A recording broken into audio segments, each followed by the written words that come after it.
And if we don't get access to Legistar by 5:45, then we will be adjourning the meeting, and everything on the agenda will go to our next scheduled Plan Commission meeting. So keep your fingers crossed, and maybe in the next few minutes, we will get access to Legistar. There's a few things that we can accomplish. Let's go ahead with information from our technical facilitator, and hopefully that will help us get to where we need to go. Jesse, are you going to? Yeah, just a second. Let me get that up. All right, welcome to our virtual Plan Commission meeting. We're going to cover a few basic items before beginning. If you lose connection at any point during the meeting, you can reconnect by clicking the link or calling the number in your original email. To members and city staff members, if you are able, please activate your video and keep it on for the duration of the meeting. Staff, if you are able, please activate your video when you are speaking. Use the raise hand feature when you'd like to be recognized to speak or ask questions. Staff, click raise hand when you are asked a question. The chair will do their best to call on committee members in the order in which their hands are raised. Lowering your hand will take you out of the queue. Members of the public who have registered to speak, the name you entered in Zoom must match the name you entered in registration. You will remain muted until called upon. The clerk will tell you when your time is up. After speaking, a member of the body may ask you a question. If you need to share documentation with the commission, please send it to the email listed in today's agenda. Chair, the floor is yours. Thank you. And I would note that Tim Parks had thought that it might be working now, and I did try the links through the agenda, and it is not working for me at this point. So there's a couple of things that we can do. We can approve the minutes. So we have the minutes of July 25th, 2022 meeting. Are there any additions or corrections to the minutes?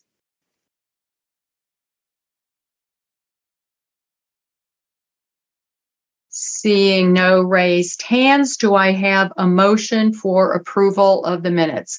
Commissioner Cantrell has moved approval of the minutes.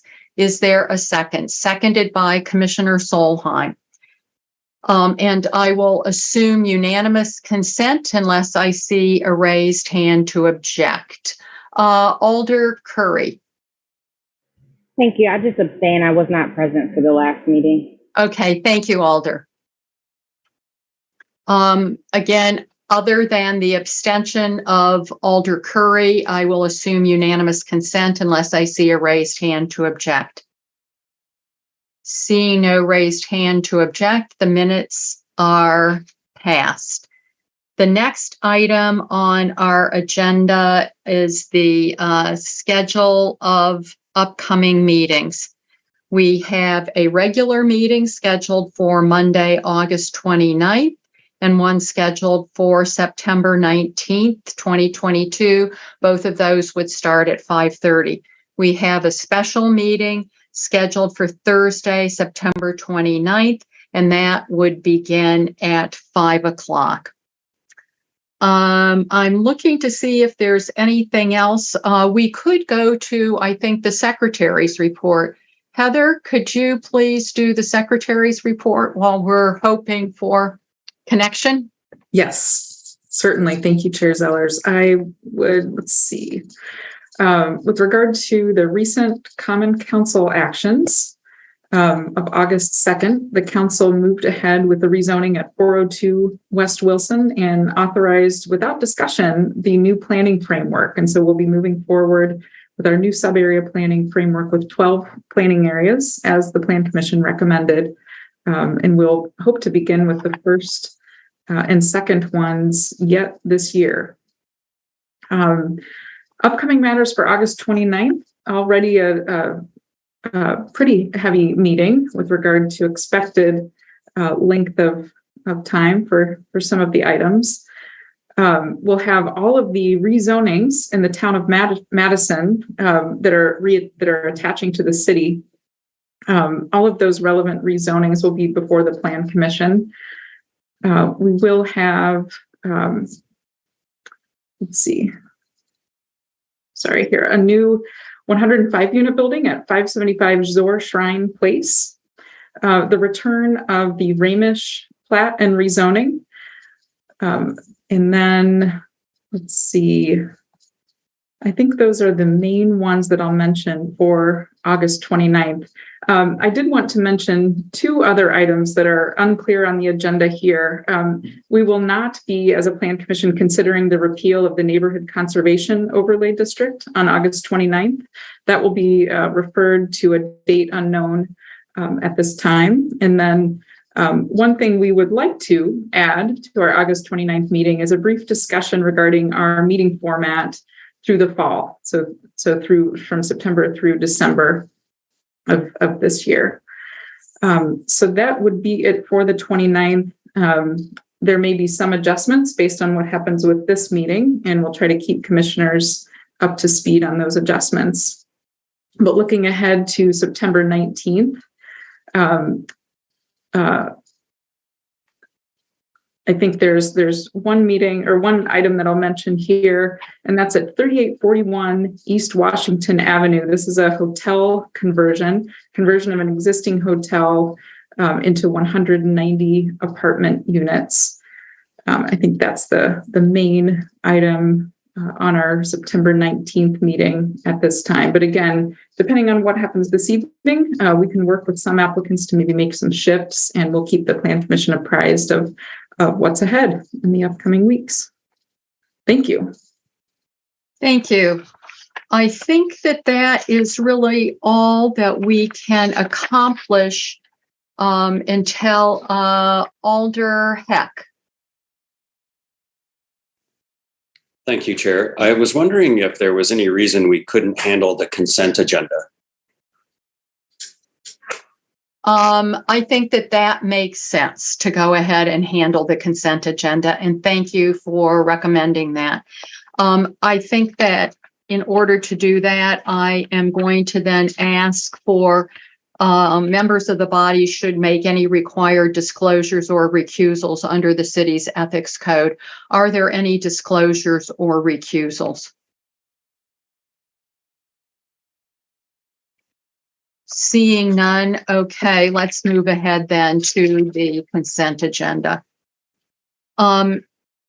And as I think people know in general, it is the custom of the Plan Commission to remove from the agenda those items on which the staff believes an application has had sufficient review to warrant approval with all of the conditions placed upon it by the various city departments on which the applicant accepts those conditions.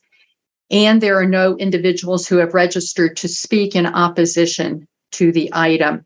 Those items are placed on the consent agenda along with referrals, and we will address those at the beginning of our meeting. And then those people who are interested in those items will know what happens with them. So of the items before us today, the following items are recommended for the consent agenda. Agenda item 2, 3, 4, 5 for referral, 7, and 8 are recommended for the consent agenda. Are there any commissioners who would like to have those removed from the consent agenda?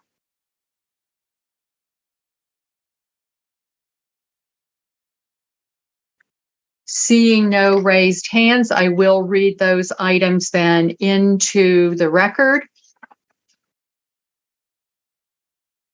Again, agenda item 2, Legistar 72885, determining a public purpose and necessity and adopting transportation project plat numbers 12777-2-4.05, Amendment 1, and 12777-2-4 .10, Amendment 1 for East-West Bus Rapid Transit 3rd and 12th Alder Districts.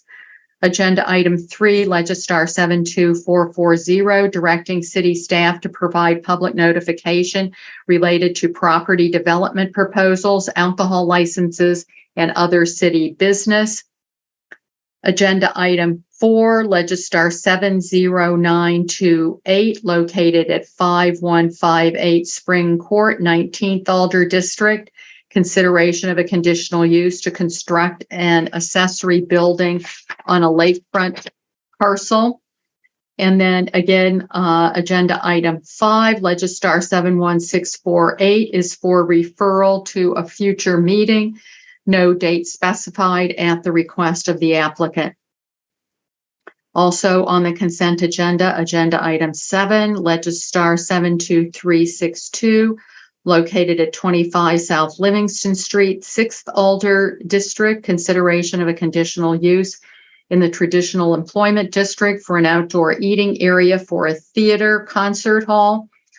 Agenda item 8, Legistar 72363, located at 4100 Nakoma Road, 10th Alder District, consideration of a conditional use in their traditional residential consistent 1 district for a school, public or private, to be located in a place of worship. I will open the public hearing on these, and having no registrants, I'll close the public hearing. Is there a motion to approve the consent agenda? Moved by Commissioner Cantrell, seconded by Alder Paulson. I'm sorry, actually, I had a question. Oh, okay. Thank you. Go ahead. Staff and commissioners could, for various reasons, disagree. Is it possible to add anything to the consent agenda? I'm looking at 9, 10, and 11, which only have registrants in support. It's the development team. It is kind of a complicated, or it's not a super complicated project, but it might be something that the commission wants to look at, and without legislature, maybe we don't want to. But I just want to make sure that we're not keeping something off the agenda just because it's the developers who have registered in support. We don't typically do that. We ask people who have registered in support if they are okay with being taken off the consent agenda. I will ask the commissioners if there is agreement to add these things to the consent agenda. Are there objections to adding these to the consent agenda? I will ask for raised hands. Commissioner Shepherd. Yeah, I'm not necessarily objecting, but I know there were letters of concern from some individuals near this development, and that may be troublesome for us. Okay. That those questions were raised, and if we're not going to have a full meeting, that might be an issue. Thank you. Thank you, Commissioner Shepherd. Given that concern expressed, we will not add those to the consent agenda. Do I have a second? Commissioner Cantrell moved approval of the consent agenda. Is there a second? Seconded by Commissioner Shepherd. I will assume unanimous consent of the consent agenda unless I see a raised hand to object. Seeing no raised hands to object, the consent agenda does pass unanimously. Heather. Thank you, Chair Zellers. Just a question for you as chair. Would the chair consider taking up the informal item, the special item of business number 12, seeing as staff would be sharing all of the visuals from Legistar associated with that item? Totally up to you, but just a suggestion. Thank you. Thank you very much. Again, I am going to turn to commissioners to make sure there's comfort with taking up agenda item 12, which is an informal discussion. and we will have information shared on the screen from staff. Commissioner Fernandez. Thank you. I think Alder Abbas had his hand up. We take plan commissioners first. Please go ahead, Commissioner Fernandez. Okay, thank you. Yeah, I'm going to express a little bit of concern about this because if I understand, because Legistar is down, nobody can view this meeting. And I think there's quite a bit of information in there. Is that what? No, maybe I'm misunderstanding. Yeah, they can view the meeting. The meeting is being televised and broadcast. The issue is not being able to access Legistar. That means that viewers can't access it, but okay, maybe the issue is more technical than I realized. So people are able to view the meeting. Then my concern, I have no concerns. I just wanted to make sure that people who were interested in this discussion were able to see it. Thank you, Commissioner Fernandez. It's a good thing to express that concern, but I think given that it is televised and being broadcast, that we don't have an issue with that. So thank you very much for raising that. Thank you. Mm-hmm. Alder Abbas. Yeah, thank you so much. I have to leave early. If agenda item number 11 is going to go forward, can the commissioner give me a courtesy to give my public comments on agenda item number 6 so then I can leave? Which agenda item? Agenda item 6? 6. The drive through the coffee shop Mocha in Alderman in District 12. I'm comfortable with hearing your comments on that. If other commissioners are willing to do that, and it looks like yes. So please go ahead, Alder Abbas. Yeah, thank you so much for an opportunity. I just want to mention my support for that project. We have several discussions personally I have with the developer about this particular location. The comprehensive plan as well as the neighborhood plan is aligned with this particular development, and it really did not disturb the greater vision of developing that particular site, because that site is huge, Northside Plaza. Also, I will also mention Northside definitely need more places like coffee shops and restaurants, as during the pandemic, a lot of businesses are left, and it's kind of like start getting food desert. I know this is not a grocery shop, but this will be a much needed place to be at, and there is a greater support what I'm hearing from my alderman district and people. So with that, I'm very supportive of this project. Thank you, Alder Abbas. Thank you.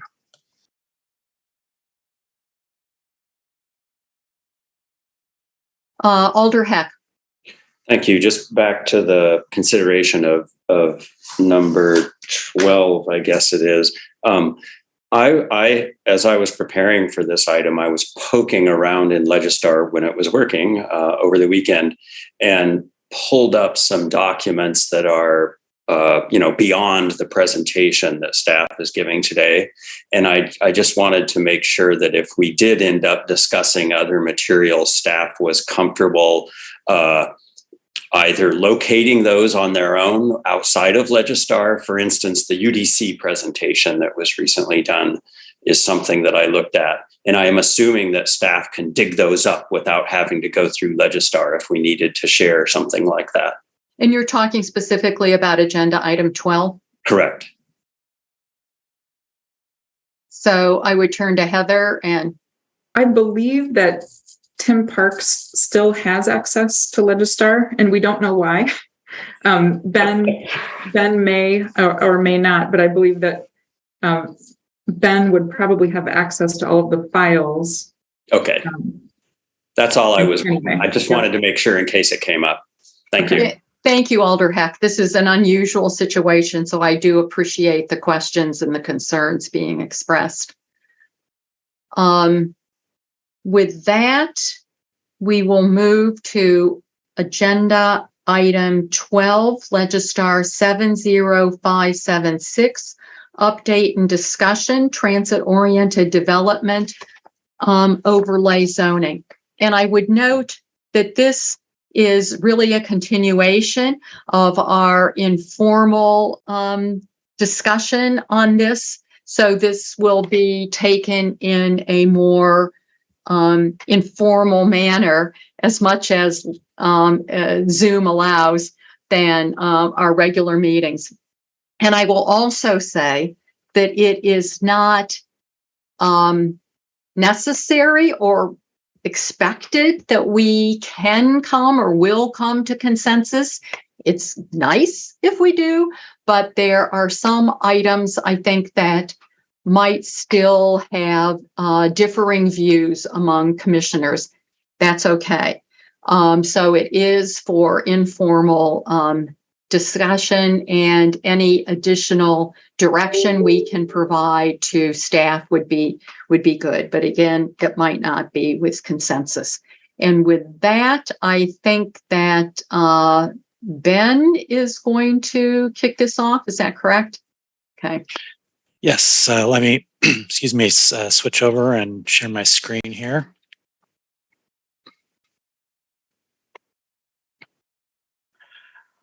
So really an abbreviated TOD agenda for this evening, kind of having been expecting this to be at the end of a plan commission meeting. So I don't have a ton of material to share with you here today, but overall just wanted to provide you with some more information that the commission had requested about TOD overlay zoning and its relation to National Register historic districts. Talk about front setbacks and staff's revised recommendation for kind of changing some front setbacks for some zoning districts within TOD overlay. Review the schedule one more time, and then turn it back over to the commission for some discussion and direction at the end. So just kind of refreshing everyone's memory on the TOD overlay area. It's shown here in purple. And it does, in this instance, include the potential overlap between National Register districts, which are shown in orange, and the TOD overlay shown in purple. So that potential overlap is kind of that light reddish color, and would just emphasize that right now that area is not within the TOD overlay, but that is kind of an area that would be discussed here this evening and really focused on this evening. So this is the map that reflects the Metro Network redesign and also reflects the commission's direction at the last meeting to kind of consolidate the phasing into of the TOD overlay area into just one element. Looking at the TOD overlay zoning exclusive of historic districts in kind of broad categories, we're showing on the left, single-family districts make up about 21% of the TOD overlay as it stands right now, not including those historic districts. Other districts that aren't impacted by the TOD overlay, such as planned developments, industrial districts, and parks and conservancy districts, make up about 29%. They are nevertheless included within the TOD overlay area because they might be, in some instances, rezoned into districts that are impacted by TOD overlay. 2 to 4 family districts make up about 11%, multifamily districts 7%, and mixed use employment and commercial districts about 32% of the TOD overlay area. If National Register districts were to be added into the TOD overlay area, about 56% of that potential addition are single family districts, 18% is other, not impacted by TOD overlay, 11%, 2 to 4 family districts, 13% multifamily, and just 2% in mixed use employment and commercial. And I do have, and this was included in the memo, the detail maps for historic districts as it relates to the TOD overlay. So this just shows zoning in those same categories within the University Hill Farms potential overlap with TOD overlay. You can see that the bulk of it is really single family districts and multifamily, along with some parkland that's not impacted by TOD. And I'd just note and emphasize that of all of the area, not just in University Hill Farms, but all of the area potentially overlapping with TOD overlay that are in National Register Historic Districts, about a third of it is in SRC1 in this University Hill Farms district. So that's a pretty substantial portion of the potential overlap is just SRC1 zoning in this historic district. Nakoma Historic District, potential overlap with TOD is really just the northern edge, all in single family zoning. West Lawn Heights and Wingra Park Historic Districts. West Lawn Heights really just a sliver along the south side of that historic district, all single family. The Wingra Park, primarily single family with some 2, 3, and 4, and a very small slice of multifamily. This shows a variety or kind of a number of National Register Historic Districts: Fourth Lake Ridge, Sherman Avenue, Teniyahara, and East Dayton Street. Of these, really, Fourth Lake Ridge is the most varied in terms of the zoning districts within the historic district. Teniyahara is primarily Parkland Conservancy. Sherman Avenue, mostly single family, but Fourth Lake Ridge has a kind of a, as I said, variety of multifamily, 2, 3, 4 family, and single family within that National Register district.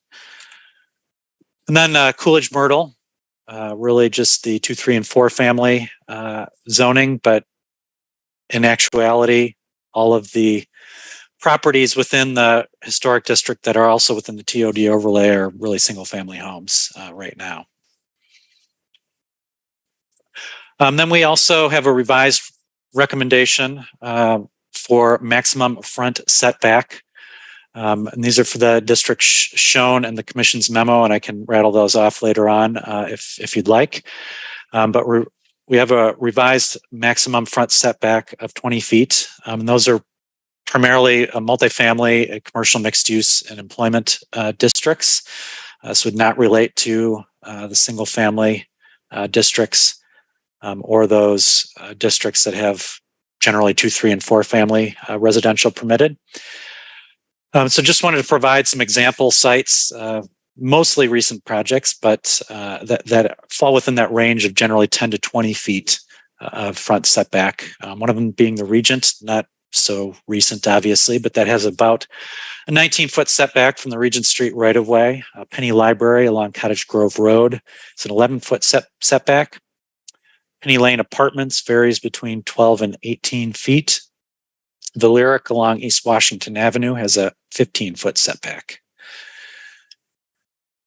Then as far as the updated timeline, we did, in between the last Plan Commission meeting and now, make some refinements, did the additional analysis that we have in front of you here tonight, did provide an update to the Urban Design Commission.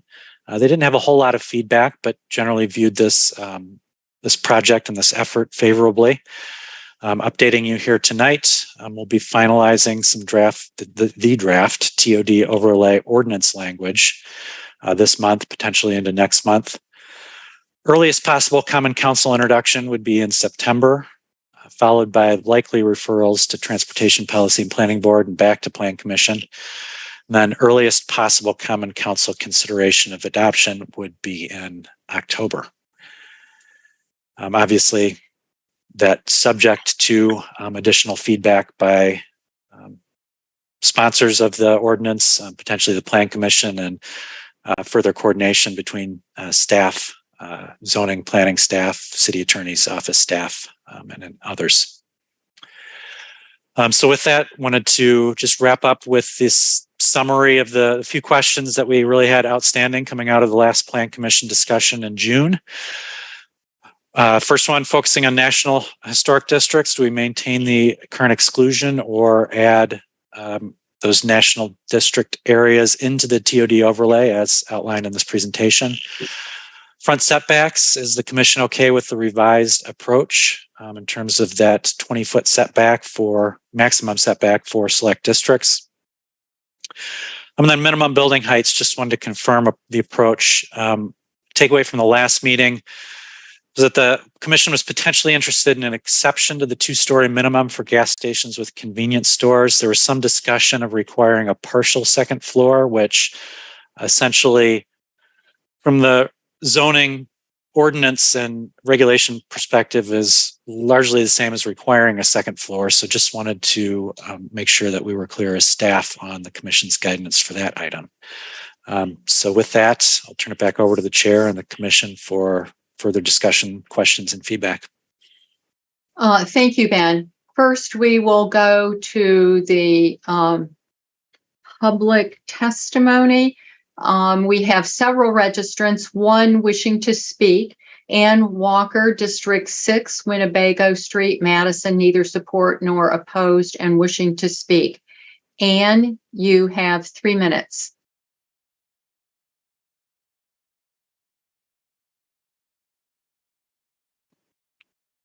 Chair, I don't see anyone by the name of Ann Walker. There's a Bob Kleba raising his hand.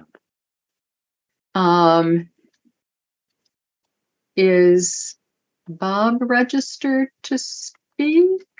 There are two new Yes. registrants, registrants wishing to speak. Okay, very good. And Bob Kleba and who else?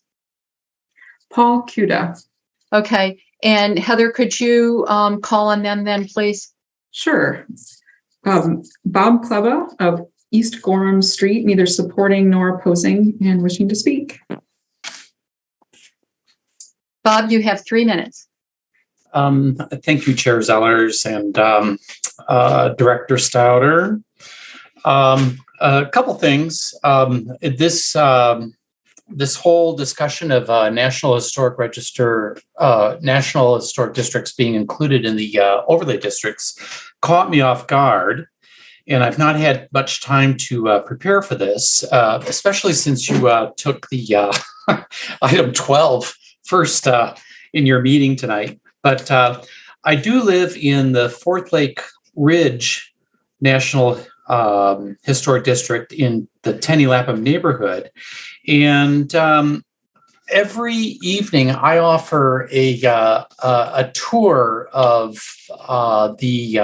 my garden, and I give a little bit of history about the neighborhood to our guests at our bed and breakfast. And one of the things I talk about is the history of the development of the Fourth Lake Ridge, and I can point out buildings that are original buildings from the 1860s, 1870s. Well, I exaggerate, 1870s, 1890s, in that range. And I talk about the context in which our nationally registered historic place was developed, and what we are looking at with imposing the TOD overlay district on the historic district is potentially changing the context in which our historic place exists, and it really compromises the history that appeals to tourists and local citizens.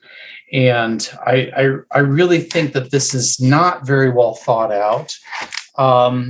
The second thing that I'll bring up is that I knew nothing about this until this weekend, and I did not hear anything from my alder, and I will bet that if I were to call him up in the next 15 minutes and ask him if he knows about this issue, that he wouldn't know about this issue.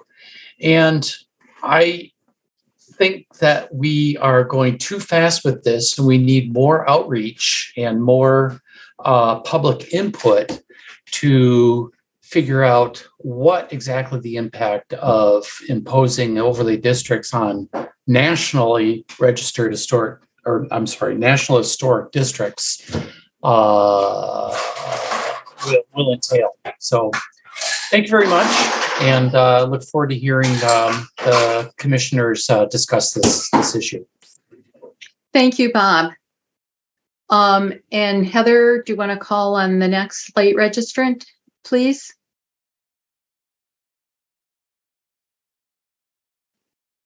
I do. Sorry. Paul Cuda of Monroe Street in support. Paul, you Thank you. have 3 minutes. Thank you. I'll try to keep it as short as I can here.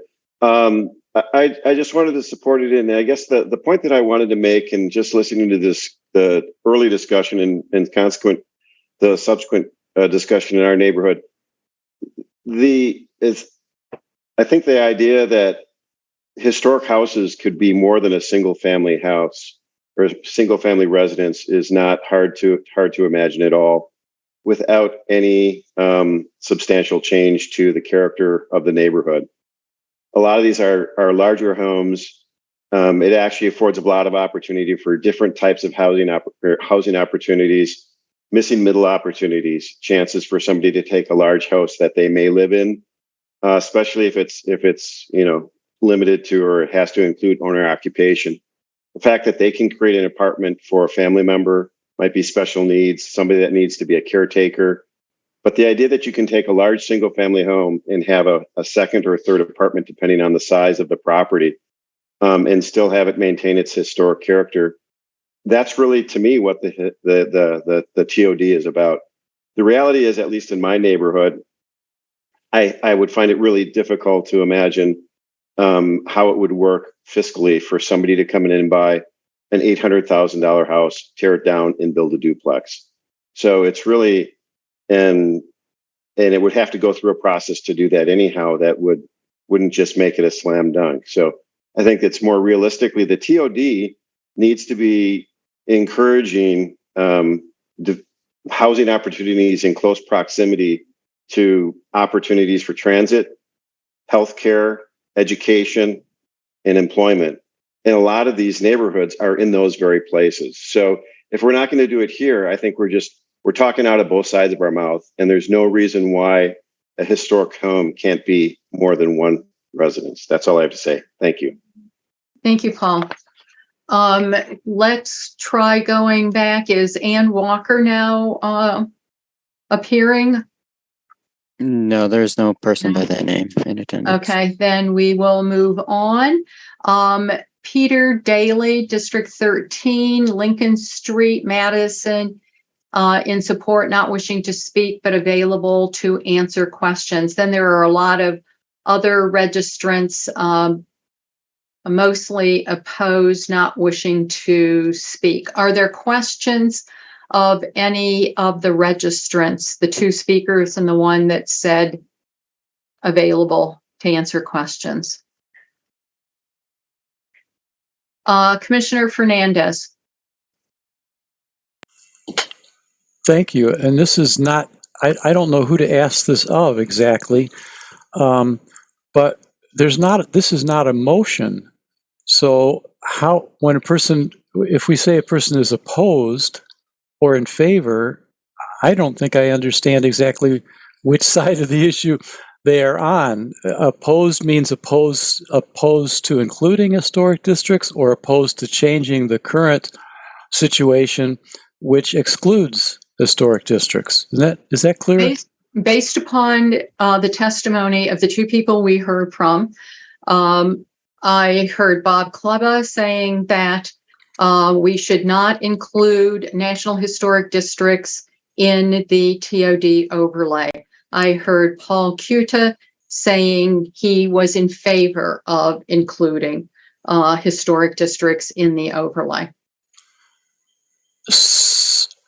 Okay, so Mr. Kleba was registered as opposed and Mr. Cuta was registered as in favor, and we're assuming that the other people had that same understanding when they registered? I can't speak for the other ones, but Heather seems to have a comment here. Let's hear from Heather. Thank you. Yeah, this is a tough issue, but the choices available to registrants are either to support, to oppose, or neither support nor oppose. And just to be clear, that was the way that Bob Kleba registered this evening. This is a really complex issue. We aren't here this evening to make a determination on National Register Districts inclusion in the TOD necessarily. There are many other issues that we'd like to also discuss. And so I think it's probably difficult for an individual, in some cases, to register on the entire concept of transit-oriented development zoning in one of those categories. And that might be why some choose to click the option, neither support nor oppose. But I think Chair Zellers is right on the issue of National Register districts. That happened to be the issue that both registrants spoke on this evening. I guess what you're saying, though, what I'm saying is I can't really infer anything from whether a person registered in favor or opposed, because they may have understood that differently. It's possible, certainly. Yeah. Thank you, Commissioner Fernandez. Thank you. With that, then, unless there are other questions, I'm going to move on to questions of staff. So the three main topics that we have are inclusion or not of National Register Historic Districts, setbacks, and building heights. And as we mentioned before, we may or may not come to consensus. That's okay. And it's for discussion. Alder Heck. Thank you. I apologize. What was the third question? What was the third item that we're going to be talking about? Yeah. Heights, building heights, whether to require. Oh, right. Okay. So I'll weigh in immediately on the second and third items and say I'm supportive of the revised setbacks, as well as requiring 2 stories. Although, as we discussed earlier, some wiggle room may be appropriate. I don't have an answer for that. But I do have some questions about including National Historic Districts, and I may digress slightly into TOD overlay provisions in general as I think about this. So I apologize for that. Because we don't have Legistar, I don't have all my files open, but in another presentation, I think maybe Ben gave an abridged version of something that's in Legistar, which is great. Thank you, Ben. But we had some, plan views of plot parcels in historic districts showing what the changes could allow. Is that right? Or am Yes. I getting confused? And that's something we didn't look at because in the interest of time, I assume, and I'm thinking we sort of have some time right now. So it might be beneficial to run through those real quickly. And because I'm having some thoughts, honestly, about not single family zoning districts, but the 2, 3, 4 zoning districts and maybe a little bit bigger and the implications there. So maybe looking at those would help me understand exactly what we're talking about, but I don't want to take over the questioning or anything. So Ben or Tim, if you know what Alder Heck is asking for, can you do a share screen on that? Yes, I can call that up. I have that ready here. Thank you.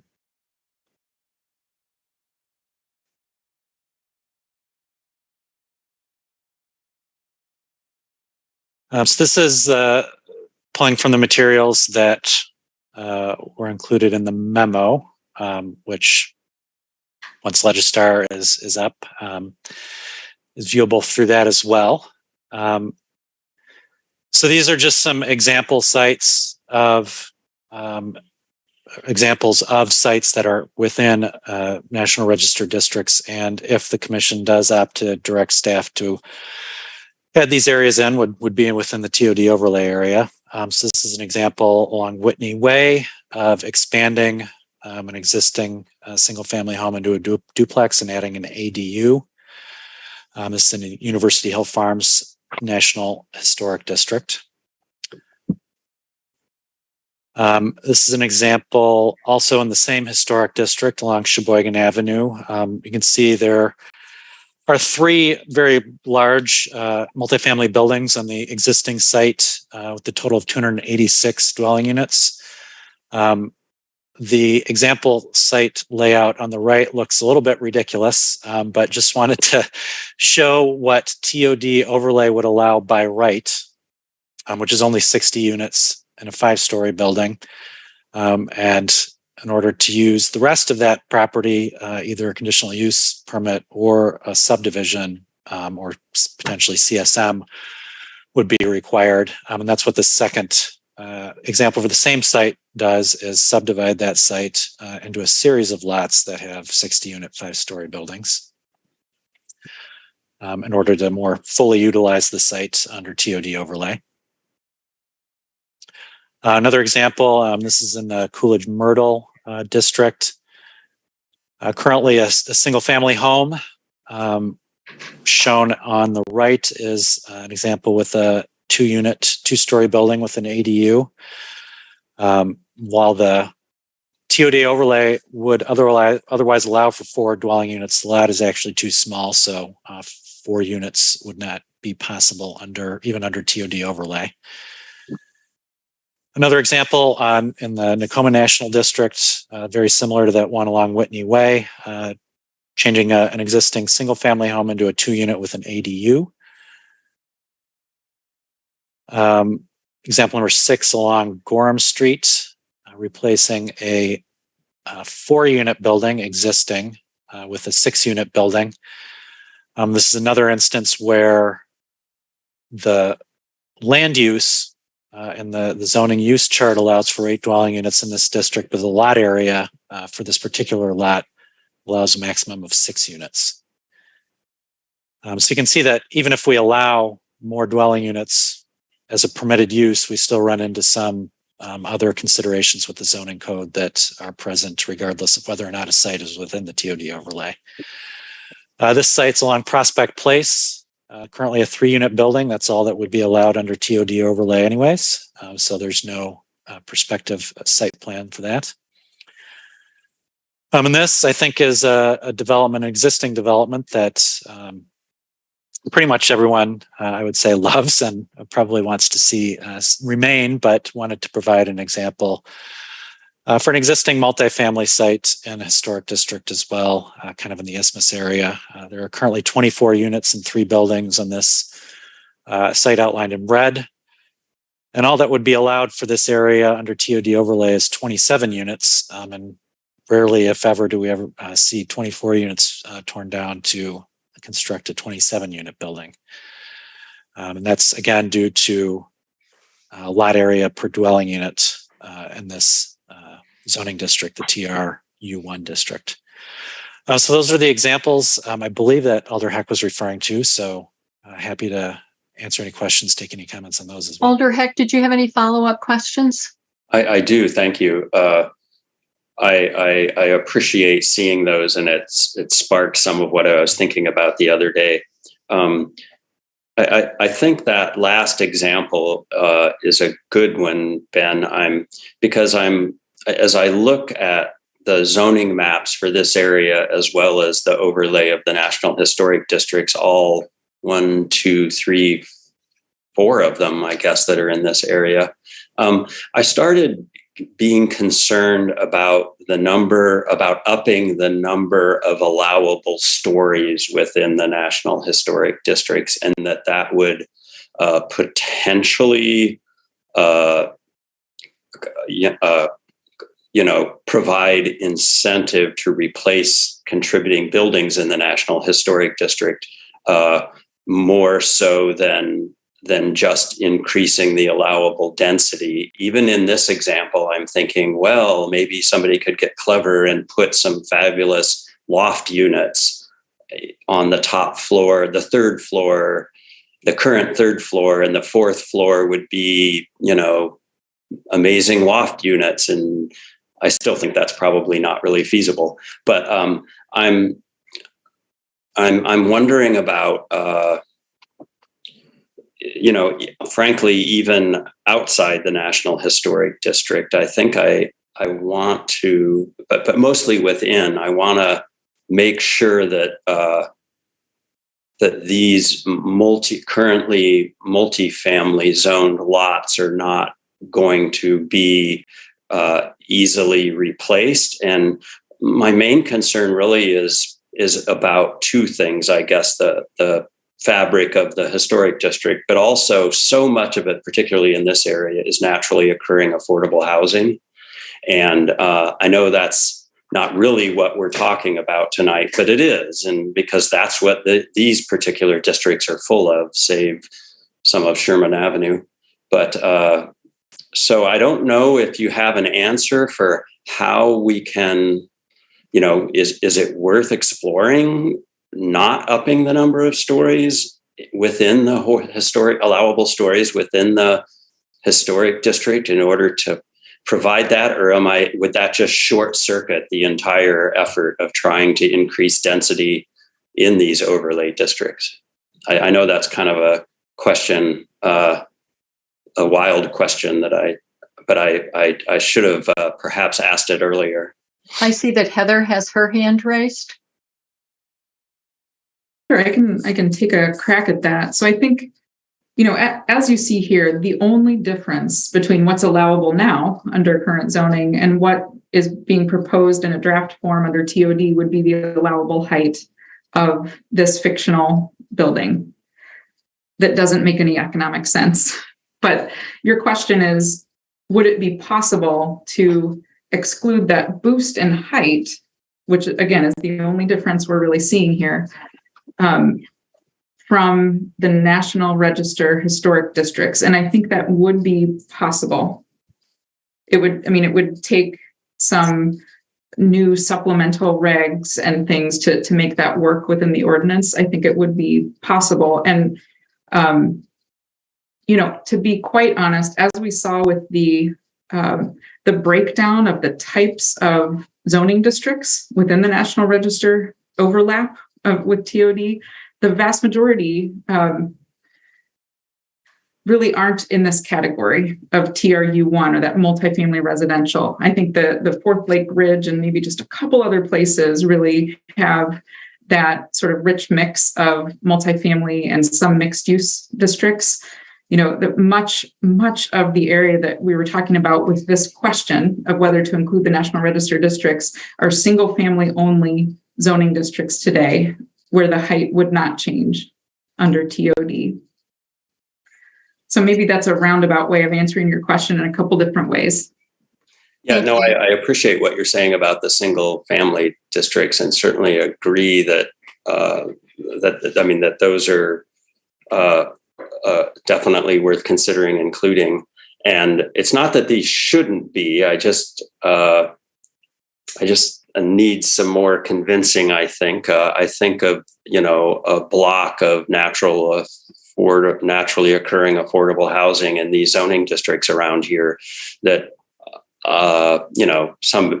they're always at risk, I suppose, of somebody buying up a block or a half block and demolishing them, doing a CSM and building a larger, an economically viable building. But I suppose that's without regard in some ways to TOD or not, but it does allow permitted larger buildings rather than with conditional use, I suppose. So I worry about those blocks, especially in that area, including in the National District. Thank you, Alder. Did you have anything further? That's it for now. Okay, thank you. Commissioner Cantrell. I guess I have a couple of questions. We increased the density for properties in the TOD, didn't we? Did that apply to just the multiple family districts, or did that apply to other districts as well? Heather? So the densities would be unchanged under transit-oriented development in all districts. Okay. So if there is a zoning district today that has a density limit, or in other words, a lot area per unit cap, that same lot area per unit cap would remain moving forward. Now, if a lot is large enough, what the TOD overlay does is it allows for more units by right, or greater height by right. But as Ben showed in some of those drawings, there was one in particular where the zoning district would allow up to an 8-unit building by right if you had the lot area to accommodate it. TOD does nothing to change that. And thus, today and under TOD, the maximum that could be built on that particular lot was 6 units. But some of the lots that are larger in those areas could have more units on that lot. Correct. But there's no change in the allowable density, which is number of units per acre. Okay. Also, ADUs, they don't have to be separate structures, do they? They could be included within the home. For example, a large home could carve out an ADU in a portion of it. Is that correct, or like a third floor could be an ADU, or a basement could be an ADU if the access was provided? That's my understanding. Heather or Ben? Yes, that's correct. So in some of these areas, even though you may have a big one unit single family house, you could have an ADU in that building. Yes. Correct. Yes. Okay. Okay. Well, I guess I'll weigh in on if I can. Sure. Go ahead. At least the historic districts.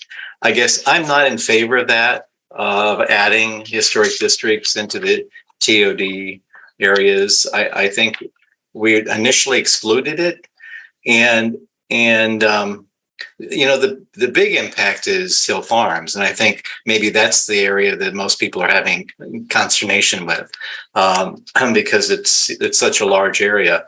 But I think these areas are they've been designated special areas of the city, and I guess I think that we shouldn't be encouraging development or additional development in those areas. We should be encouraging preservation if we can. So I guess I would suggest that we don't include those. And it's really, in one respect, if you look citywide, it's a small adjustment. And I guess I don't want to make it. At least that's my vote on that one. So I guess I'll not weigh in on the other items that you have at this point in time, but I'd like to hear other commission members' opinions on that. So thank you. And since this is a little bit more informal, I'm going to go ahead and ask a question that I have. We got something from a member of the public that said it would only add 360 acres to the already 4,123 and a half acres of land included in the overlay. And my question is that accurate? So I would look to Ben or Heather. Ben? That is accurate in terms of the parcel acreage that would be added to the TOD overlay. I think that was pulled directly from the memo. So that is what we have in the summary memo. Okay, great. Thank you. Commissioner Fernandez.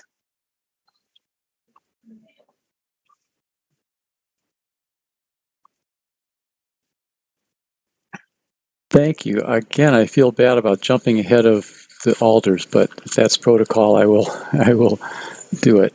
I have a question about, I guess I would like just a quick summary of how the TOD impacts single family districts.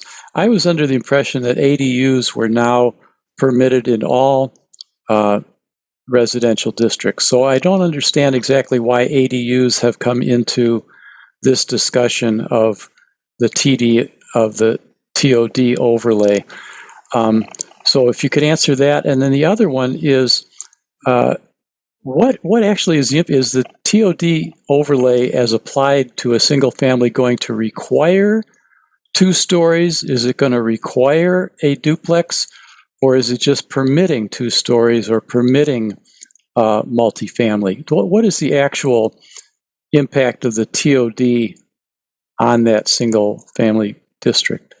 Ben? As far as the ADU question, really we're just showing those ADUs. They are allowed today. Anyone could add an ADU in a single family district. Okay. Just wanted to show those as part of the example sites to illustrate that parcels that have a single family home on them right now could add an ADU plus under TOD overlay a third unit. So most of the single family parcels in the city right now just have that one unit. And could add that second unit. All of them could add that second unit, but under the TOD overlay also would be allowed to have the third unit as part of a duplex. So really just to show that kind of, step up in potential intensity. And then second question, the height, minimum height does not apply to single family districts for the TOD overlay. The setback, regulation also is not applicable to the TOD overlay. Then there's a third element, I think, to that second part that I might be leaving out. Did you have? Did that answer your question, Commissioner Fernandez, or did you have? So far, what I'm left with is that the TOD has no impact on single family. It has no height impact, but it allows an additional unit. Is that my understanding? Yes, is that correct. It will allow, but not require, a 2-unit. Correct. In what is today single family. Exactly. Okay. So that's okay. That's so I'll save my comments for later. That was my question though. Thank you. Okay, thank you. Alder Evers.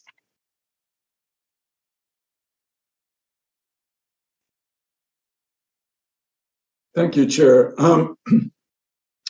First of all, I'm new to this discussion and that I did not attend your last meeting, and I'm playing a bit of catch up, primarily because of concerns and residents in District 13, in particular the Vilas neighborhood, where the Wengler Park National Historic District is located. And I would ask that staff or someone on the commission, most likely either Ben or Heather, could explain to me the consensus or the decision that was made in a previous meeting to exempt the local districts, and want to understand the rationale for that.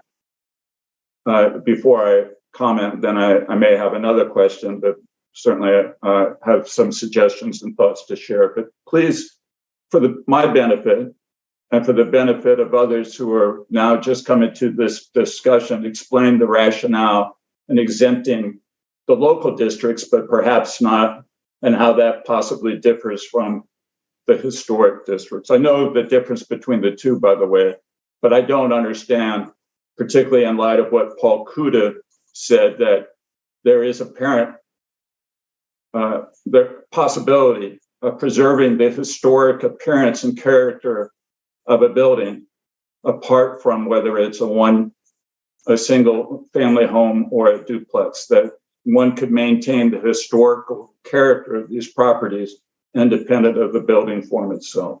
So please. Thank you, Alder. I see that Heather has her hand raised. Heather?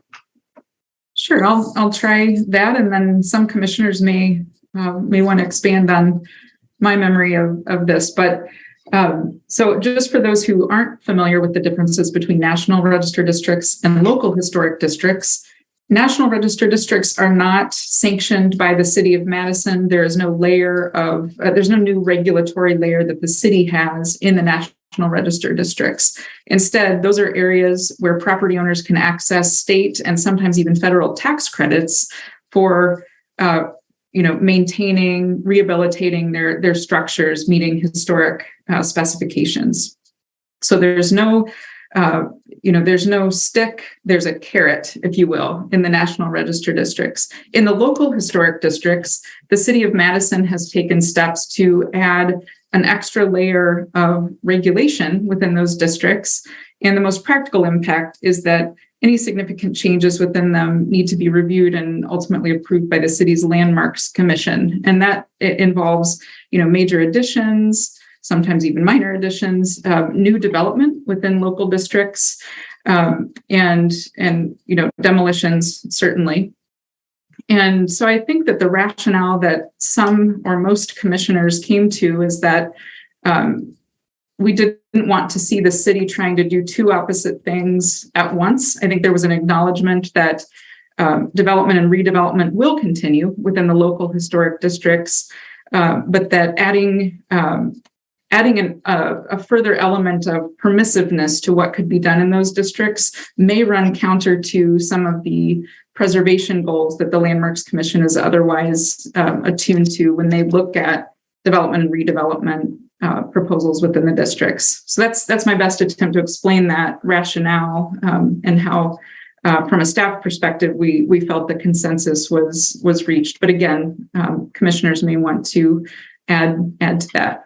Well, I would just say that as Commissioner Cantrell indicated, there is mixed views, I would say, on whether to include national or not. So there's not been a decision made to include rather than exclude national. That's what this discussion is, and there are differing opinions about that. Did that answer your question, Alder Evers? Let me follow up with my own comment, if I may. I know this isn't questioned for staff, but if you could defer to me in the same manner that with Commissioner, with the that if you're not going to exempt the local districts, I think it's arbitrary to, or if you are going to exempt the local districts, it's arbitrary in my mind to not also exempt the national districts. My question is, based on my conversation with Heather Bailey, the city's preservation planner, it's entirely possible for us to protect the historic character of our properties in both the local and the historic districts and still allow for modest increase in units and density. The historic character of the home, independent of the historical elements of when a building was built in what neighborhood, that we know in the early 1900s that duplexes and single family homes were often built side by side. That's a fact. And we also know that it's possible to add a unit to a home without changing the historic character, and that the Landmarks Commission would be perfectly capable of making that determination. Let me read a quote from the determination of the Wingrove Park Historic District. And if you look at the application, which you can find, and I can share it with the rest of you, the same architects who did the University Heights buildings, which was about a decade later, larger, more luxurious to a higher class of residents in our city. Many of those same architects built the historic homes in the Wingrove Park Historic District. But let me read this quote. By 1903, Wingrove Park was considered one of Madison's finest residential districts. The sizable group of houses within this area contained some of Madison's finest Queen Anne, Prairie School, and period revival homes. These buildings constitute one of Madison's most important and intact architectural legacies. Now, some residents in Vilas are concerned that not exempting and allowing for TOD to say for a single family home by right being permitted to convert to a duplex would undermine the historic character of the neighborhood. I don't agree with that. But I certainly think that if you're going to exempt local districts, you should also exempt historic districts. I do think that most people in Vilas who are concerned about this issue are most concerned about increasing the incidence of absentee ownership, that you could have a situation in which a single family home who'd been in the same family for 30, 40, 50 years, but now was down to, say, a widow who lived there and sold it, and then an owner could convert it to a duplex, but be an owner who lives in Indiana. And suddenly, instead of having one person or a family living in this home, you could have 8 people living in this home, none of whom have any commitment to the neighborhood.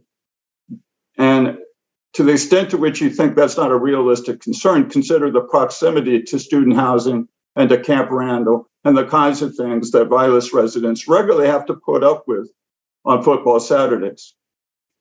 I still think that there is a way to do TOD in that particular historic district if you required owner occupancy, so that if you did convert from a single family home to a duplex, that you required with a deed restriction that an owner be present, an owner who could show up at neighborhood association meetings, an owner who could talk to neighbors, and you would not be overly reliant upon building inspection to deal with complaints on a reactive basis. Instead, you have some sense of compliance that would be woven into the neighborhood character of people who live together and understand each other and share similar values.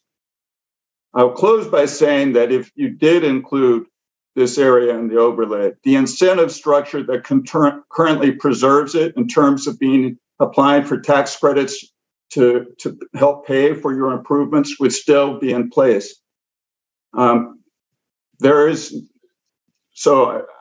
I guess what I'm saying is, if you're going to do it for the local districts, if you're going to exempt them, which I don't agree with, then you have to do it for the national districts as well, because the same logic applies. Thank you, Alder. I'll stop there. Thank you. Thank you, Alder. Alder Tischler. I'm the Alder District 11. I represent the Hill Farms neighborhood, and I just learned about all this rather recently, so I didn't really have any time to prepare. But I did want to stress that the reason why University Hill Farms Historic District is on the National Register is because it's a planned community that planned back in the 1950s, and that's what makes it historically significant. And within the plan, in the 1950s, was to set aside areas that would be for commercial use, would be for apartments, and that's where right now you're seeing so much growth. There's this is the right now the Madison Yard, or also the Hilldale Phase 3 is also gearing up. So you're seeing some substantial amount of building and apartments being constructed in this district, and I'm just concerned that if this was to move forward to allow the TOD overlay, that some of the areas that were areas that were single family that were set aside, we could be affecting the historic planned community, and so I just wanted to raise those concerns. And I did also want to thank Commissioner Cantrell for his comments. I think I agree 100% with what he said. So, thank you, Alder. Moving on, then Commissioner Solheim. Thank you. I just wanted to add in, and for some that weren't on our prior meetings, that I think part of the reason that we're continuing to discuss this is that initially it was thought we should not include any of these districts, partially because of some of the environmental review processes, which is my understanding is not necessarily an issue anymore. But also it was a concern that was raised in the ResG analysis, in terms of excluding some of these historic and, frankly, advantaged districts outside of our downtown area really means that we're not necessarily diversifying our housing types in those areas. And so I do think this is an important discussion that we, kind of just reconsider this and think, are we kind of reinforcing land use policies that have led to some of the housing disparities that we continue to see today? I completely agree that we don't want to lose some of these small multifamily buildings that have naturally occurring affordable housing. And actually, that's, exactly the type of missing middle that we're trying to encourage with a number of our policies now. I think some of these historic districts have that housing variation that we would like to see. So really my main focus on this, I think from the beginning and maybe with others, has been the Hill Farms district, which has so much single family zoning, and the idea of allowing some incremental density increases in that area, particularly given, all of the amenities that are around there now. So I guess, that is currently my stand is I'd still like to explore it specifically for that area. I don't know if that's probably messy to include one national district and not others. So I know that's not totally clear cut, but I did want to follow up with staff just to clarify. In the Hill Farms area in particular, given the single family zoning districts that are there, would it be correct to say that now in those areas you can have 2 units, with an ADU, with our ADU being a permitted use, with the TOD most likely you could go up to 3? Or is there more variation than that in terms of 3 or 4 or 5? Heather? Yeah, great question. Yes, that is safe to say. So in all of the single family zoning districts that we have many different ones, but Hill Farms is a lot of that Hill Farms area is single family zoning. You're right that today you could have a single family home and an accessory dwelling unit by right. As TOD is drafted for all single family zoning districts that do fall within the TOD overlay, you could then have a 2-unit building and an accessory dwelling unit. So a total of 3 units on a lot that last year would have only supported a single family home and a long process to get an approval for an ADU. But yes, so it's taking it from 2 to 3 possible units. Okay, great. Thank you. That's all I have right now. Okay, thank you, Commissioner Solheim. Alder Paulson. Yeah, I have a couple of things.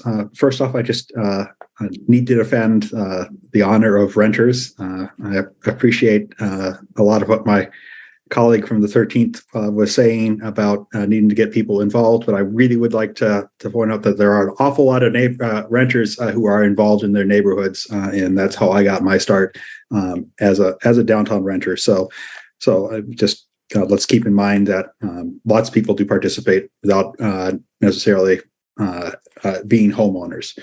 Second, there was a comment about sort of the is this actually adding much to the district? And there's 360 acres. That's about a half a square mile. And when you think about that, that's Blair out to Ingersoll, Brierley somewhere, and all the way across the isthmus. So it is a pretty big chunk of land that does touch that does have a lot of possibilities. So I wouldn't dismiss it. But I also wouldn't, and this is kind of a comment towards staff, when we're putting this together, sort of from a bill drafting perspective, let's make sure that we can strike the the districts, because one of the things I don't want to see is that we get hung up and we spend the next 6 months arguing about the historic districts. Should they be included? Should they not be included? I really would like to move forward, and I'm willing to throw the historic districts overboard to keep things moving, because there's a whole lot of the rest of the city along East Washington, and as we're moving forward on the transit infrastructure that we're putting in, that I think we want as hell as the development community. Please start putting housing in development and take advantage of these things that we want to roll out, so we can have more people use the infrastructure that we're about to build. So I do want to get to TOD conclusion quicker rather than later, because I'd rather have, I don't want to be the perfect is the enemy of the good here. And I would much sooner take good sooner, and we can come back and deal with other questions, next year or next decade or next century. And this is Madison, and we don't mind taking 50 years to put some bricks together on a few things. So my personal preference is to put the historic districts into TOD. I think that we do want to be able to take advantage of all the different trade-offs. Putting density along our transit corridors, it makes the most sense as the city grows. I went back and looked at the 2006 transit, the Madison 2030 transit study and look at the population projections. In 2006, they projected that in 2030, Madison would have 265,000 people. In 2020, we had 269,000. So we are growing faster than our projections include. And I think, kind of looking at the 2050 projections, I think those are underestimating where we're going to wind up being. And I think we'll be close to 400,000 by 2050. And so 2050 is about as far out as I want to project. I hope I'm still alive then, but I don't want to be dictating exactly to what the 2050 folks are doing. But there are some things that we need to get started on. So I do want to be trying to plan out a little bit, giving them a foundation to build on. And I think if we're going to err one way, that we want to err on the side of we want to err on the side of housing, but I want to be careful not to destroy the historic districts. So one of the things I've been really concerned about, and I don't know the rules on the National Historic District, what integrity we need to make sure that we do preserve on that, so that the National Historic District is still eligible to be a historic district, and those tax credits are still available to people who live there. And then, on touching third rails, even some of the TOD on the local districts, and if there's any way, a lot of Willie Street, a block off of Willie Street, is in some of these is in local districts, but that's where people want to live. That's an awesome district to have people in. There's great transit there. There's great amenities. That's where we would like to be able to put people. And so I'd like to figure out a way to make sure that we can get that density and that height there, while still respecting, maintaining the integrity of that district, and think about what processes that maybe we could think about. So maybe it's not by right, but it's possible by going through the Landmarks Commission or some additional review step to make sure that we're still doing that. And I'm not asking staff to answer that tonight, but just something to kind of think about and take back. So thank you. That was a lot all over the place. Thank you, Alder. Alder Heck. Thank you. I was going to say I agreed with Commissioner Paulson, but you really did go all over the place. So now I'm not sure I can say that. But anyway, a couple of thoughts. First of all, local historic districts and national historic districts are distinctly different. The local historic districts are in ordinance. We just passed a brand new historic preservation ordinance that dictates how properties within those are dealt with, how development is dealt with in those, how additions, all the things you heard before. National historic districts appear nowhere in city ordinance. That doesn't mean they're not important, but they're a different animal. They're really recognized by the federal government, and as you heard, if they stay sufficiently intact, folks within those can get tax credits for fixing up their properties. That's it. They do appear in plans, in neighborhood plans, for instance. There'll be references to preserving the National Historic District that intersects with the neighborhood area, perhaps. But that's about the extent of it. So they are distinctly different, and I think they can be treated differently if we so desire. I'm not necessarily advocating for that. I do agree with Commissioner Solheim. I think that I honestly think that it's a little bit inexcusable not to deal with single-family zoning districts in the transit-oriented development overlays. It is not a big deal to turn a unit into a 2-unit. You can already have an ADU. It's exactly what we're hearing about across the country as one of the strategies for beginning to deal with not just our housing shortage, but inequities. And I really wish we could find a way to do that even in national historic districts, potentially in local historic districts, but I won't open that can of worms right now. I do think, as I sort of bumbly tried to get to in the beginning, that there are some concerns about missing middle housing in national historic districts. And if we could, as Commissioner Solheim referenced, find some way to prevent or to threaten a lot of that housing in national historic districts, I think it would be great. Elsewhere too. those are my comments. Thanks. Thank you, Alder. Commissioner Spencer. Thanks. I was just going to say that I agreed with what Commissioner Solheim said about, looking at these historic districts with more of an equity lens and make sure that we're not reinforcing certain land use patterns with, in this discussion that we're having. I think it is worth discussing it more. I am inclined to include the historic districts and the TODs so that we can have more of that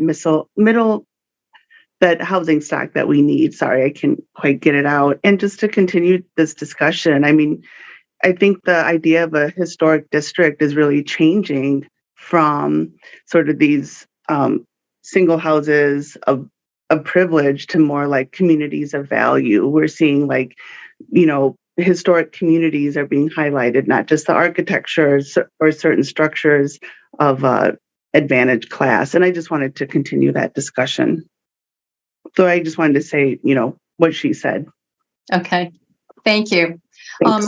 One thing that I would just raise along those lines too is there is a difference between, I think, encouraging demolition of the buildings within the historic districts, which really destroys the historic district, and the ability to have more units in a building. So I would use the one I'm most familiar with, which is Mansion Hill. And there are many units. There are the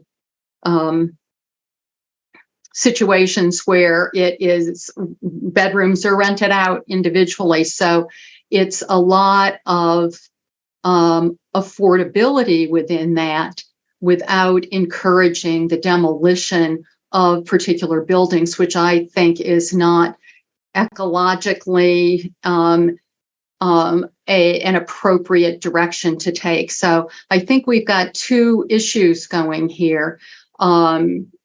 Naturally affordable housing, you reusing what's there, as opposed to the city really encouraging, in a way, the demolition of buildings in order to get increased density. And I think that was kind of Paul Cuta's point too. You can get more units in some of these historic buildings without the demolition approach. So anyway, I just wanted to comment on that too. Commissioner Fernandez. Thank you, Chair Zellers. So, yeah, I would like to make a few comments here. And first of all, to really say I'm strongly in favor of historic preservation, and I strongly agree with Chair Zellers about not wanting to encourage demolition. But my first point here is that this TOD overlay is not the vehicle for historic preservation. TOD overlay is allowing 2 units, which is not inherently at all in conflict with the historic character of a neighborhood. At the same time, we have National Register districts in which a property owner could choose to demolish and build a house that was completely in a different architectural style, and the city would not have a word to say about it, right? So we have a much more complex issue here. If we're trying to discourage demolition, then we need to discourage demolition in some way in our ordinance. If we want to encourage preservation of an architectural style, we need to encourage preservation of an architectural style. This is taking a sledgehammer to the whole thing, because it does not either do what we want it to do by preventing demolition, nor does it actually prevent what we don't want it to do, which is demolition and possibly building a house of a completely different architectural style. So my first point is just that I don't think that the TOD district is a functional, useful vehicle by which to gain historic preservation. It's way too indirect. It's way too porous to if somebody wants to do something different. The other thing that's really important to me, we have said over and over again, we've had something come up with an historic district, and we make a point that no, we're not protecting the National Register. If it's not in the local register, it's not really our concern. Landmarks Commission, and now here when the National Register district comes up, we're doing a complete flip-flop and saying yes, but we're going to protect these National Register districts. If they're worth protecting locally, they're worth protecting locally, and we need to take that action. The third thing I want to say is that I had many years of experience with National Register historic districts in my highway with my highway hat on, and not only does it provide tax credits, the federal government is prohibited from spending federal dollars on any project that adversely affects a National Register historic district without doing an environmental impact statement, recognizing the adverse effects, doing everything possible to avoid those adverse effects. And if they can't avoid them, they still have to mitigate them. So there's a very strong protection that exists with regard to spending federal dollars. But national districts are not everything in an historic district is a contributing element to that historic district, right? So even when the federal dollars face this very severe restriction, it's still incumbent on the developer, in many cases the state DOT, to hire a professional historian who will give an opinion as to whether this particular development does or does not have an adverse effect on a contributing resource, right? So there may be a bridge sitting in an historic district that is not a contributing resource to that historic district, so we can replace it. So in other words, when the federal government looks at this, they look at it with a fine-tooth comb. They say, is this particular action going to adversely affect that district? We're going after the same thing with a sledgehammer. We're saying we're going to not do anything in that district because of the possibility that we might be incentivizing an adverse impact. So I think my position is pretty clear. I don't think that we should be excluding National Register historic districts. I certainly believe that we could go from a single family to a duplex without having any adverse impact whatsoever on an historic district. And I'm very concerned that actually this is a stealth economic justice issue, as has been pointed out. I feel that really, even in, I live in a district that was built in the 1950s, and I would suspect that most of my neighbors would not be too pleased about an overlay that allowed them all to become duplexes or two-unit. But there's no historic preservation. But I think that what we're really seeing here is that people are concerned, possibly rightfully so, about houses becoming duplexes, becoming renter occupied, absentee landlords. These are all valid concerns, but they're not to be dealt with through TOD. If we do it in this kind of, I know I'm on a high horse here, but if we do it through this method, I really feel like we're reinforcing some economic injustice patterns that have been here for a very long time. I think that I think the issues that are largely of concern in single-family residential districts are not related to the historic value. And this TOD, in my opinion, is not really threatening historic value in any serious way. So I think we have to be careful that we're not just caving to a political, this whole pill would go down a lot easier if we didn't rub that group of people wrong. So anyway, I think that's just to sum up. I'm in favor of including both kinds of historic districts. With regard to the local ones, I'm in favor because I believe our Landmarks Commission does have the ability to prohibit undesirable things such as a demolition. So we do have that protection in place. I believe that we should extend that kind of protection to national historic districts if we feel that that's important, if our historic preservation people feel that.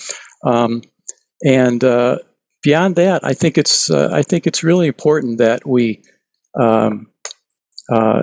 pursue the goals of TOD, which I think are really admirable, to increase some density. I would personally, I'll even just out myself here. I like what they did in Twin Cities and prohibited all single-family zoning districts. I believe that it's time for us to allow multifamily everywhere. So that's just Okay, so let's get back on sharing my TOD. that's just disclosure.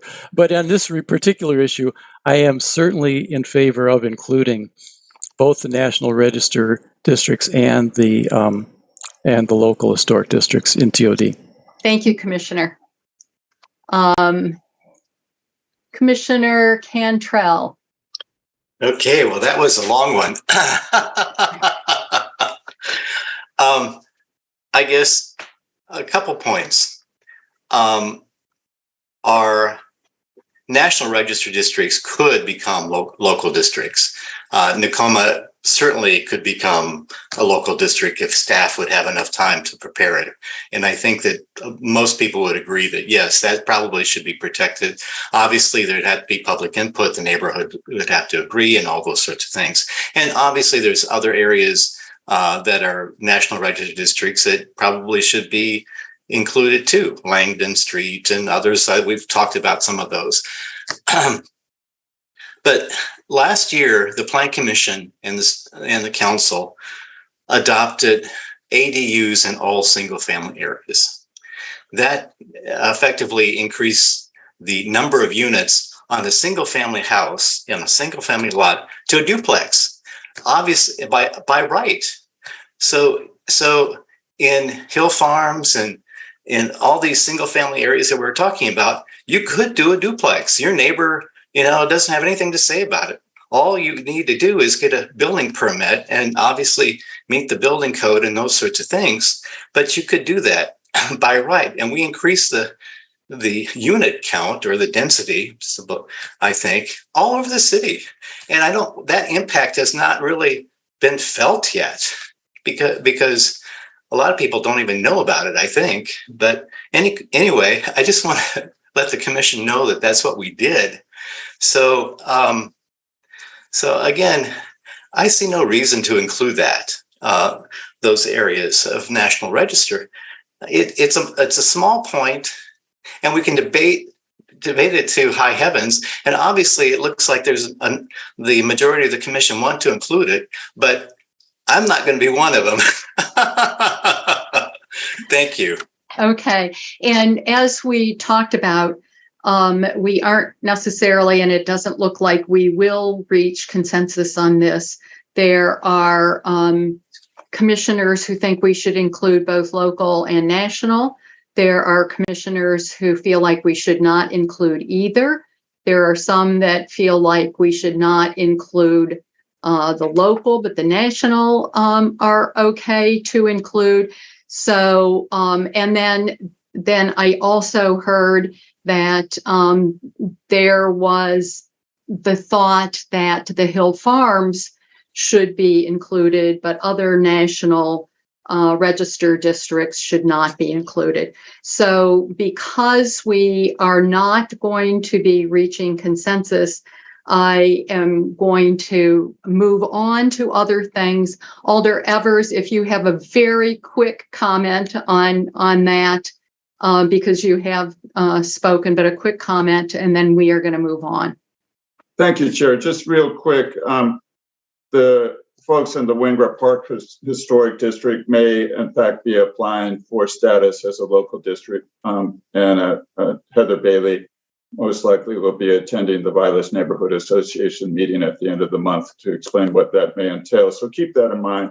Secondly, to Commissioner Cantrell's point regarding ADUs, there was the requirement of ownership that if you build an ADU, you have to live in either the ADU or remain living in the originating home. So I would encourage that if you do move forward with including historic districts where single family homes could become duplexes by right, you should maintain that owner occupancy for the very same reasons that adds an element of protection there. I would encourage you to keep that in mind. Thank you. Thank you, Alder. And obviously, this whole thing is going to be written up, and we will have another opportunity to talk about this. Alder Heck?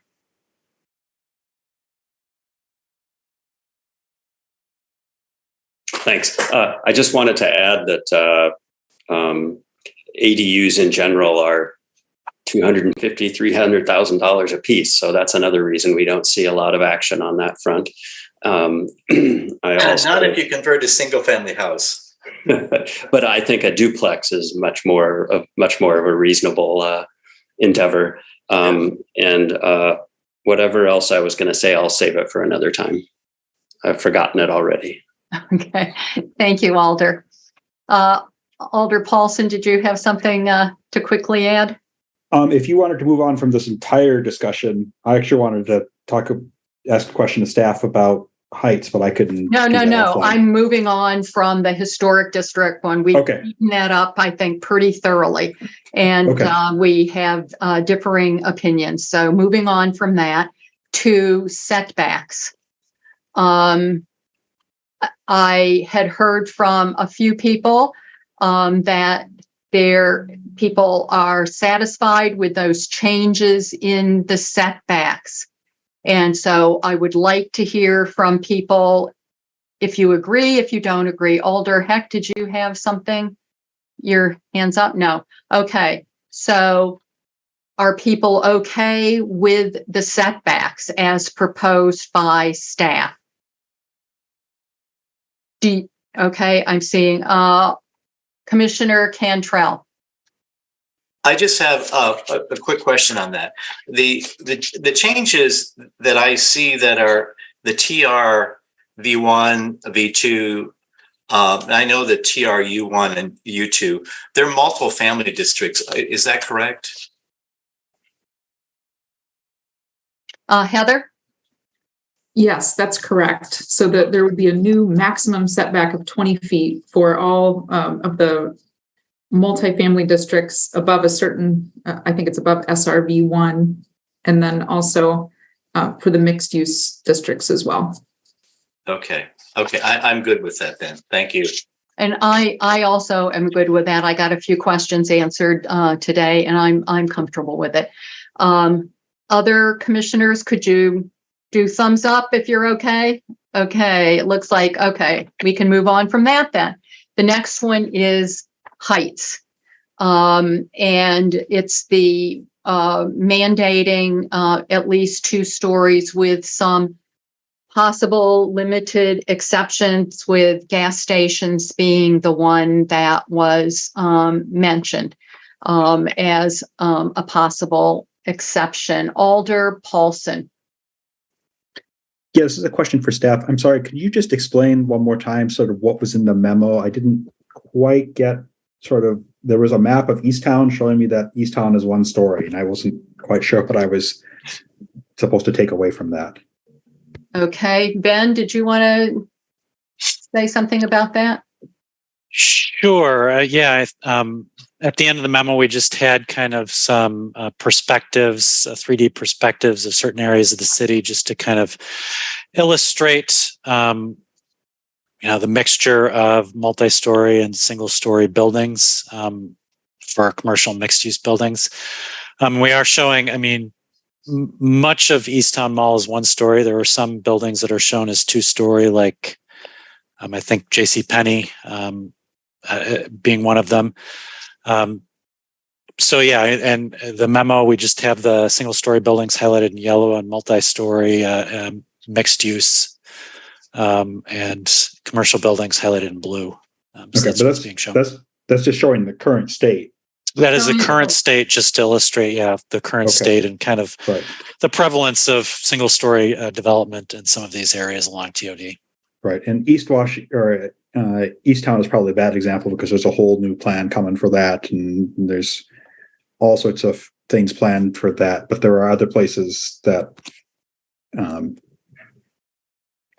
where there aren't special plans, but TOD would do things. And I guess I just didn't quite follow what I was supposed to be looking at. If it was going to show where there is new heights, or it's just showing how, look, there's all sorts of stuff in TOD that's just not taking advantage of the fact that we could put eventually. It's there's just a lot of stuff along the corridor that there's just not much there yet. More the latter. It's showing the current lay of the land. So we've got a lot of potential, basically. Did you have any follow-up questions or comments about the height, Alder Pauls? No.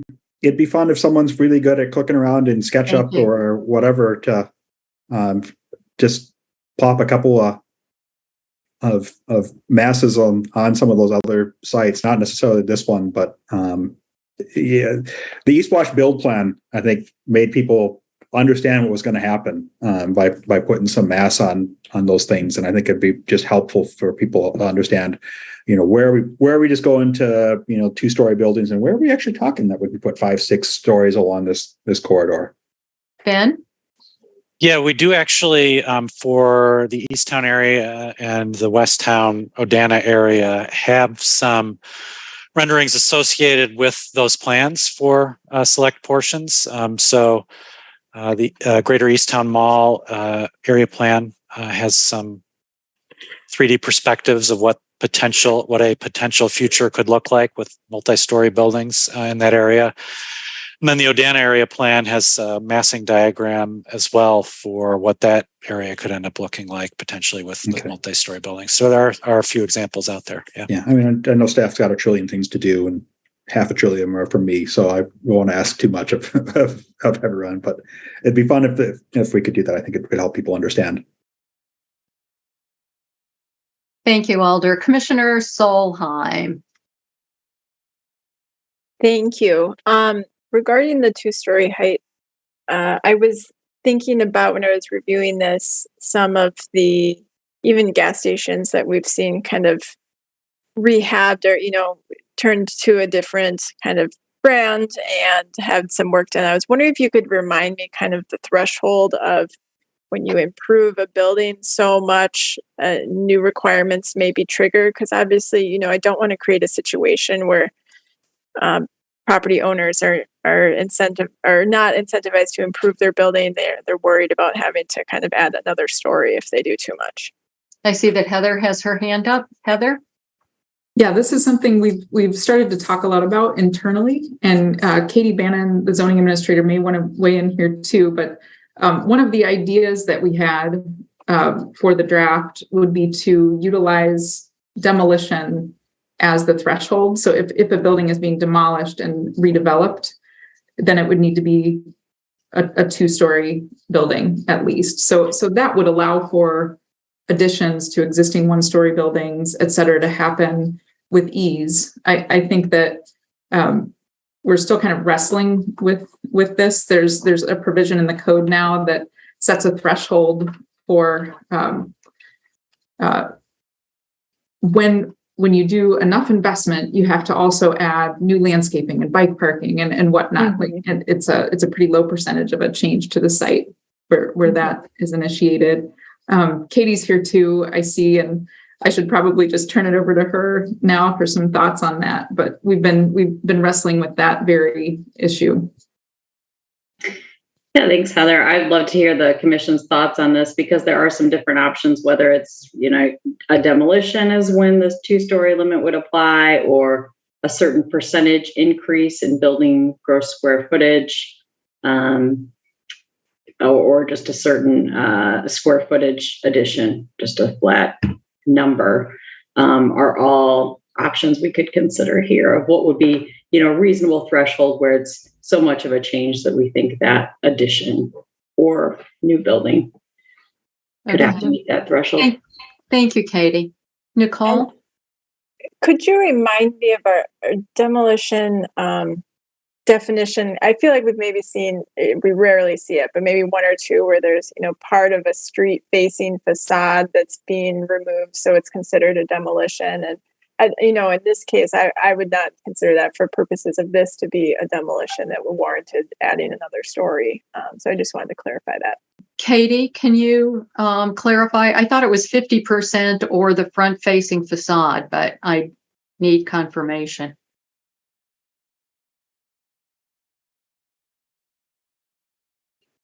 I think she's looking it up.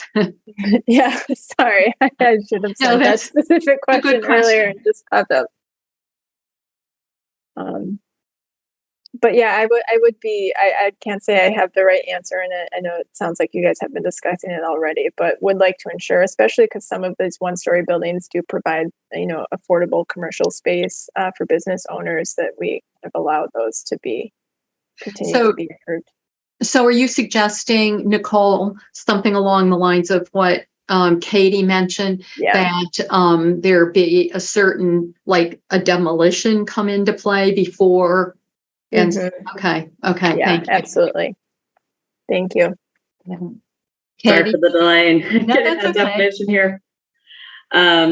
So it's an active process that removes, pulls down, tears down, raises, deconstructs, or destroys an existing building wall facing a public street, or during any 10-year period removes the 50% or more of the area of the exterior walls of a building. Okay. So, this is to prevent, there be these slow demolitions that didn't have to go through our demolition processes. Okay. Yeah, that seems like a good fit, or at least close to it. So thank you. So Commissioner Solheim, did you have anything else on that topic? No, that's it. Okay. Thank you, Commissioner. Okay. Commissioner Cantrell. Yeah, yes. Am I unmuted? Yeah, you're on. Okay. I had a similar question to Commissioner Solheim. If you have a one-story building and you want to expand it, when does the two-story requirement trigger? Is it expanding it by more than 50% of the area of the building, or value, or what triggers that? And I guess that's something that staff could work on. The other question I had is, do you have thoughts on that, Commissioner Cantrell? In general, I would think that if you're expanding it by more than 50% of the area of the building, then it should be, you should start complying with the code. And in thinking about it, it would probably be an easy time to do it at that point in time, because the footprint of the building is going to be so much larger than, and the economics would play in. That's probably the time that it would make most sense. The other question I had is, has staff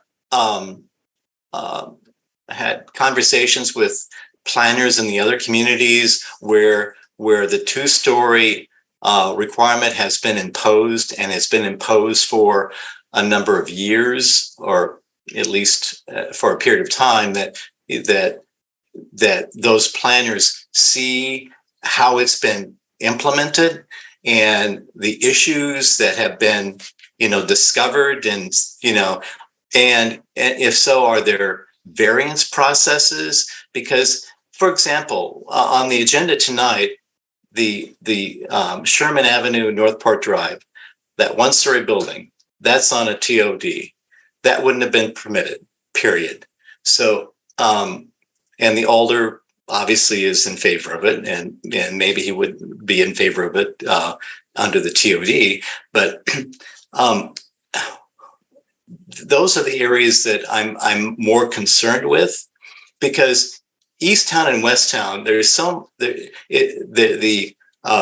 the cost of land and the dynamics of development in those areas can afford a two-story building.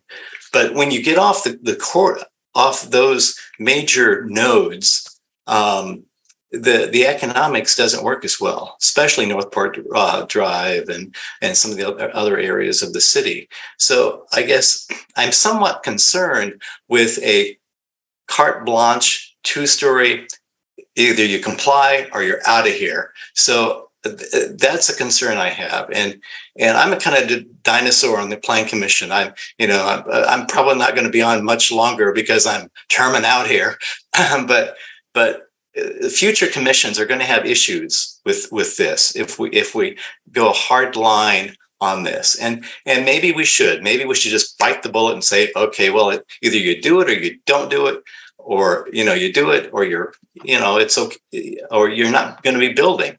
But I do have some concerns with the city, and we may be having some unintended consequences of this requirement, and so I guess I'm still not totally on board with it. So, but I understand the intent. One of the comments I read in one of the letters that were received said, well, why don't you concentrate two-story requirements on the transit stops, the major nodes of the transit stops, and along other areas of the corridor,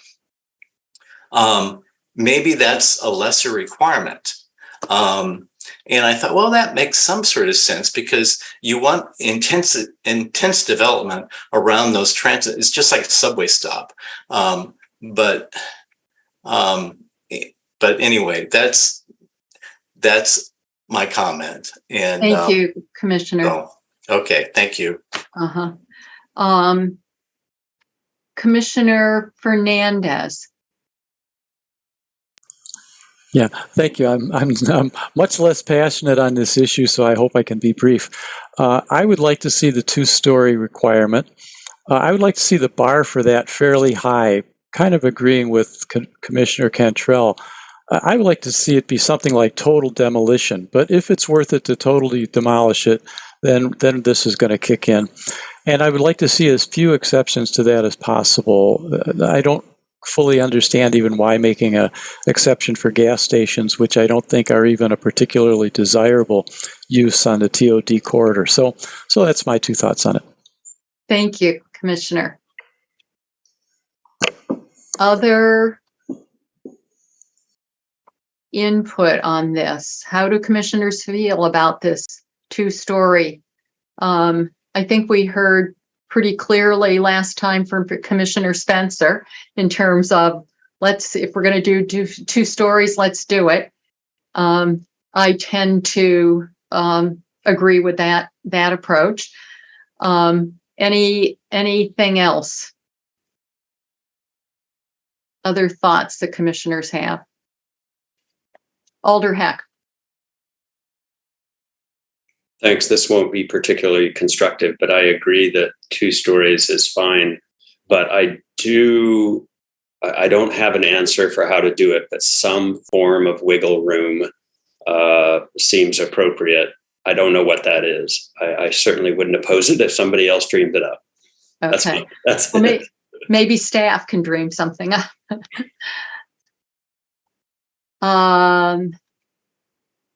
Commissioner Solheim. I'll just add that I agree with that. At this point, I feel like we don't know what we don't know, and having some tool to consider things on a case-by-case basis would give me some comfort in this. Okay. Any other thoughts or input? Okay, I think then that is a wrap for that topic. And I have not seen that we have access to Legistar. So I think we will move on then. We've already done the secretary's report. Any announcements from any commissioners? Then I would be looking for a motion to adjourn.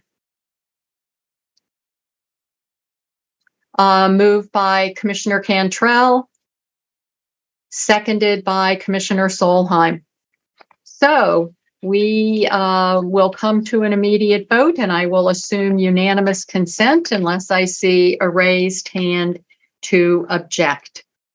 Seeing no raised hands, I will see you all on August 29th. Thank you, everybody.